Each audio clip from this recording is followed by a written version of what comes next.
Hey, fabulous freaks. It's me, Poe.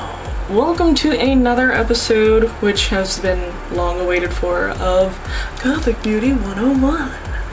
Gasp. Closing this door. Door is closed. In the first two bits of Gothic Beauty 101, first of all, I want to share this. Look at that shit. Yeah. Sexy. So in the first two bits of Gothic Beauty 101, we went over facial cleanser and moisturizer, why it's important to do both, and the important times to use it, how to use it, and all that jazz. If you're curious about those, we'll have that down below.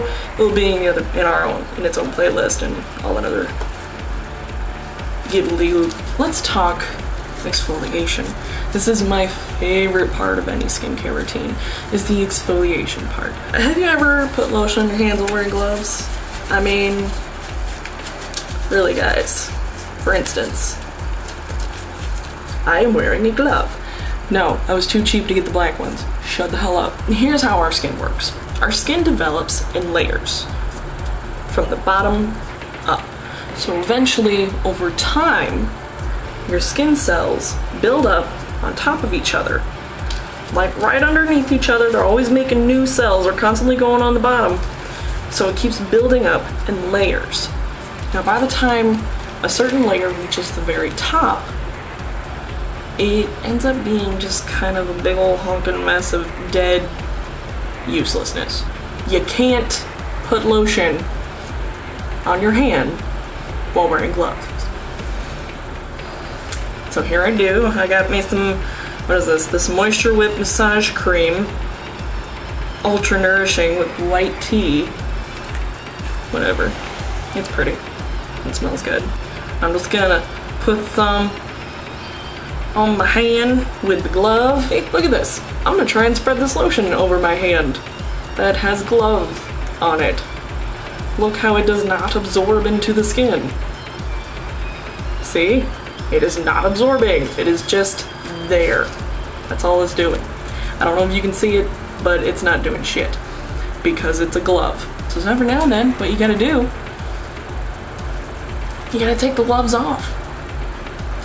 Now normally it is recommended to not use things like apricot, walnut, sugar scrubs, or your big favorite loofahs, random hiccups. Super scrubby loofahs and so forth. I know it sounds great and easy, and they're so easy to find everywhere. Well, here's the thing. You can use them on your body. Apricot scrubs, loofahs, whatever? No, whatever. Apricot, walnut, sugar scrubs, loofahs, all that super scrubby stuff. You want to use it on your body? Merry Christmas. Have fun. I don't care. But know this. The skin on your face is much thinner, much more delicately made skin. That skin is really easy to damage. So when you decide to use something like an apricot, walnut, or sugar scrub on your face,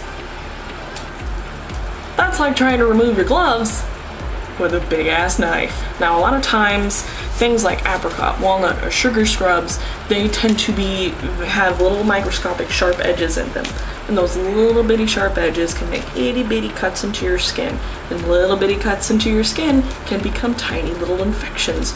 What do we normally call tiny infections on your skin? Breakouts.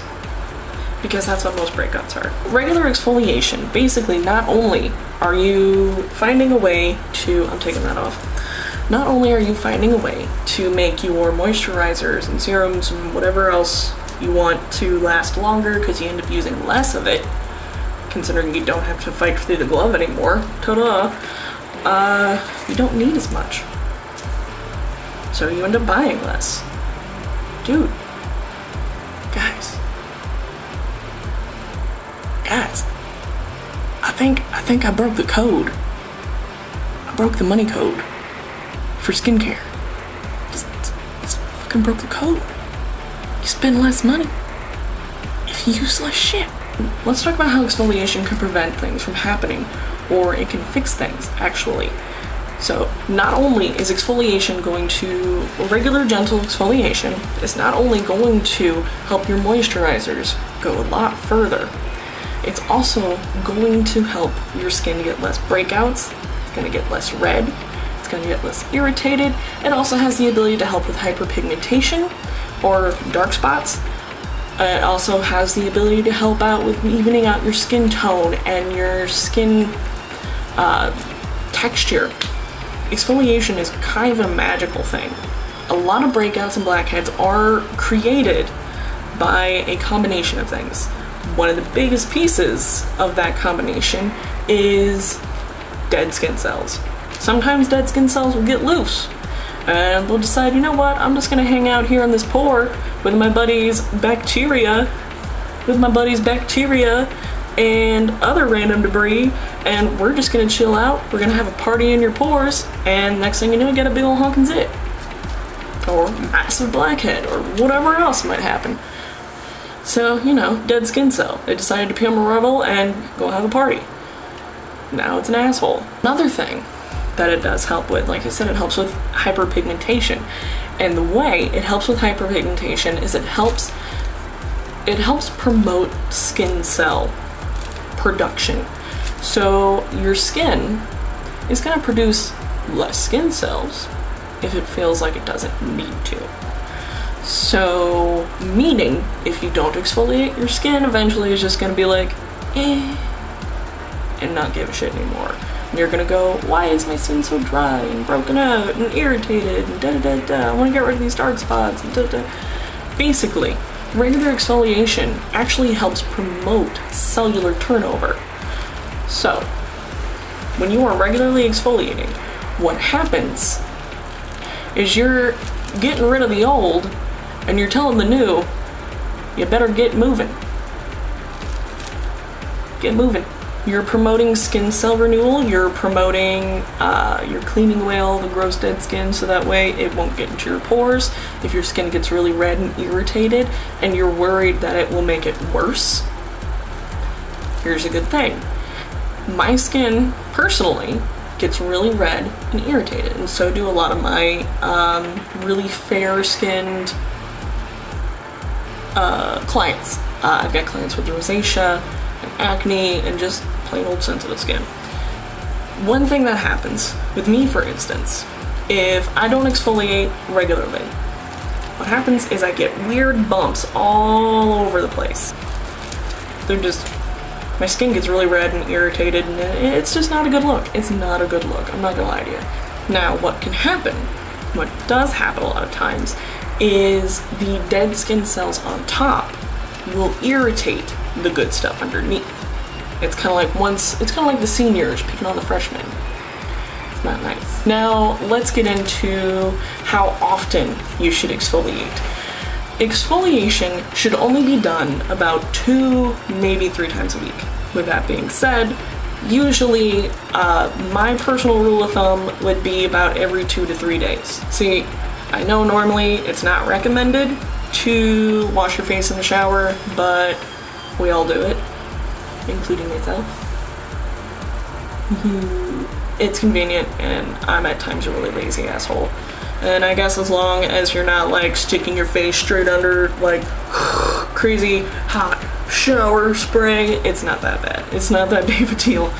I'm gonna have other skincare professionals fussing at me after this, but I'm pretty certain, whatever, probably they're going to. Whoops. So now let's talk about what kind of exfoliant you should use. There are 2 types of exfoliant you can use. You've got your physical exfoliant, and then you've got your chemical exfoliant. Technically there's 3 types of exfoliant you can use, which is one that combines the 2. So your physical exfoliants are your scrubs. They're your things that you work in and do all the circular motions and go nuts. Those are your scrubs. Your chemical exfoliants are your peels or your exfoliating wipes. That's what those are.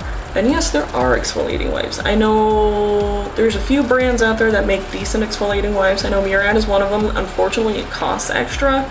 So if you're trying to be cost effective, wipes aren't that great. My personal favorites: exfoliants, combine both forms of exfoliation. Now for physical exfoliants like scrubs, I tend to aim towards things that are more beaded, they're more miniature, they're very small, they're very gentle. Oh, and here's another one. Don't go using some random rag on your face. Don't go using some random rag on your face. Like this is just a random towel. Just don't go scrubbing your face with that. Please don't do that. I did that once, and that's how I chapped the bejeez out of my eyelids. True story. Now, if you did want to like use a certain type of towel on your face, you can always use those like makeup wiping towels. There are microfiber towels. They're ridiculously soft and they won't hurt you. Now, personally, a lot of things end up being physical exfoliants nowadays are being made from more natural sources. My personal favorite exfoliant is actually this one by Murad. It's called the AHA BHA Exfoliating Cleanser, or as I like to call it, it's my Aha Baha. Get it? Aha Baha.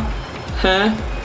Normally you'll get a regular sized bottle of stuff like this, I think for like $38. And those regular sized bottles, I can normally make them last, just me, somewhere around 2 years. Because here's the thing, with nice exfoliants, including this one or anything by PCA, nice products tend to last longer. I know it is tempting to just get a ton of this stuff in your hand and just go to town scrubbing the fuck out of your face, but don't. When you go out and you buy a decent exfoliant, like either my Aha Baha, something by PCA, Clinique, there's a lot of them. A lot of those brands, they tend to last a lot longer. In that case, you only need, instead of the big old glob that you normally make for yourself, you only end up with like a dime size amount. That much. You only really need about that much. A dime size for your entire face for this. And yes, I'm including down here. Excuse me. I'm including all of this because I don't know about you guys, but I don't wear turtlenecks every day. Damn. As for different types of exfoliants, personally I like this one because it combines both types of exfoliant. It combines chemical and physical. So I've got little jojoba beads, made out of jojoba or jojoba, or however the hell you say that name, jojoba, whatever. The little beads, since they're made out of something as simple as jojoba, they tend to dissolve as you use them, so they're not super aggressive. They're more of just a lightly polishing away the gross dead skin. And since you also have ingredients in this like glycolic acid, basically glycolic acid is something that derived from, I believe, sugar. Yeah. And basically what it's going to help do, what it does, is it helps break down the bond that can sometimes happen between the gross dead skin chilling on top from the good stuff underneath. Because apparently, as we get older, our skin doesn't slough off the way it's supposed to. Yay. You've got things like lactic acid. Lactic acid, obviously lactose. Obviously it's from lactose. And lactic acid actually helps attract moisture to the skin. Yes, it does. Believe it or not, you can exfoliate. Exfoliating can actually make your skin more moisturized. It can actually help your skin obtain more moisture. So if you're worried about being sensitive and dry, a gentle exfoliant, especially something with lactic acid, that's gonna help you keep moisture. As long as you're not doing it all the time. Only 2, maybe 3 times a week, or every 2 to 3 days. That's good. And then also there's ingredients like salicylic acid. Salicylic acid is a very popular anti-acne ingredient because it does have the ability to get into your pores and kind of clean them out. So personally, my favorite exfoliant has all these ingredients and it's been working for me forever. Well, anyway guys, that was today's little episode of Gothic Beauty 101. I hope you found it informative. I hope you found it somewhat entertaining. In the next episode, we'll cover some more stuff. We'll cover some more basic skincare stuff in the next episode. As for that, if you have any questions about anything skincare related, Gothic beauty related, anything, or just whatever, throw them down below in the comments, and I will see you later. Bye!